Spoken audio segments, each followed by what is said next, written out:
Hello Curlies, it's Mary and welcome back to the Curly Closet. So this video is going to be on my partings and jewels hairstyle that featured in my 9 back to school hairstyles video. It's a combination of cane rows, flat twists with some hair jewellery, and I am going to show you how I do 2 variations of this style.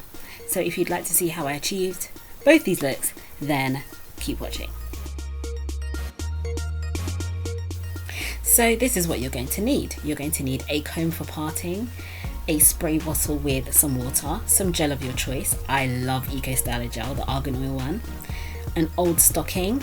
You're going to need a variety of stretchy hairbands, and I have this really extra stretchy one because I need it.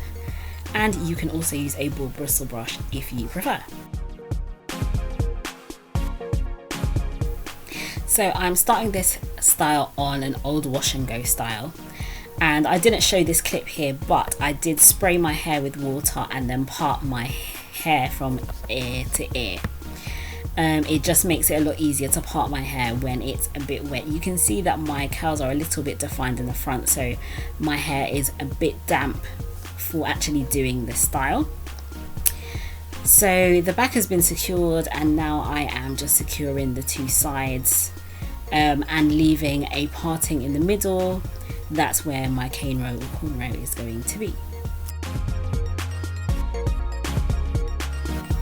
So as I'm going, you should be able to see that the parting that I've done down the middle of my head is slightly triangular. It's not completely straight.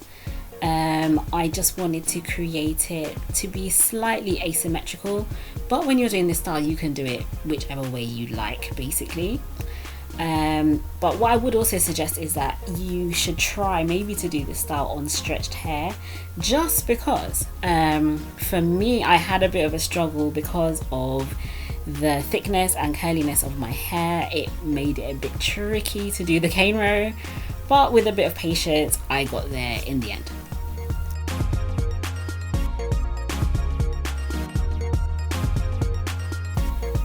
So now, starting off from a point near the first parting, I'm now going to do another parting and create 2 more triangular shapes with my hair, and then I'm securing one side away and I'm just leaving the other triangle to create my flat twist. So I'm applying some gel just because I want this part of my hair to be a bit more slicked down. It's going to be the part of my hair that's showing at the front, so I just want it to look a little bit more well put together. And then I am just creating my flat twist, slowly going down. It's going down towards my ear, and then when I get to the end I am just going to twist the end, and that is that triangle done.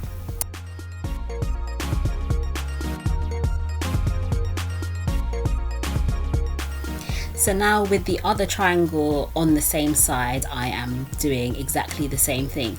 And if you notice, the flat twist that I'm creating is actually going backwards, so it's going towards the back of my hair.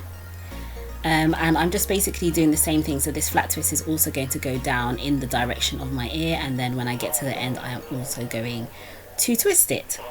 And now to the other side. So on the other side I have done exactly the same thing. I've created 2 triangles with a parting, and then I'm now going to flat twist with the flat twist going backwards. Now this is going to take some practice depending on which hand it is your dominant hand.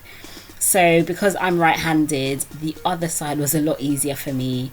This side I had to take a little bit of extra care because I'm not used to flat twisting in this direction. So it was a bit strange for me, but it works. And then here I am continuing with the same idea. I'm going to be flat twisting, going backwards.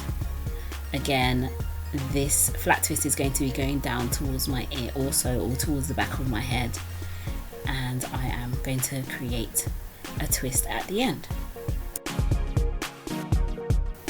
So at this point I secured all of my hair towards the back of my head with one of my stretchy hairbands, and then I have taken my old stocking and just tied that around the middle of my head. So basically where I made my original parting from ear to ear, roughly that's where I've used my old stocking, and I have just put that in place because I just wanted to create a bit of a division between the front of my hair and the back, which I'm leaving out.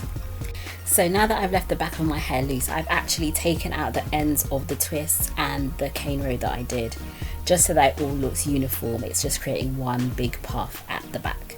And then I have added some jewels to my hair, and that is the first style completed. And just as a side note, I bought these hair jewels just from my local hair shop or beauty supply store. They're pretty easy to get hold of, and they just add a really nice regal touch, I feel, to the style. And now for style number 2. So for number 2, I'm doing something very similar to what I do with my high puffs. So I've used a stretchy hairband to just secure my hair towards the top of my head, and then I'm using my old stocking just to pull my hair up into one of my usual puffs. And yeah, and then I secure it at the front of my hair, and then I take the really stretchy hairband out, and then I just add water if necessary and just fluff. And then that basically leaves the same pattern at the front of my head, which looks really beautiful, but it just leaves the puff up at the back if you prefer not to have the back of your hair out.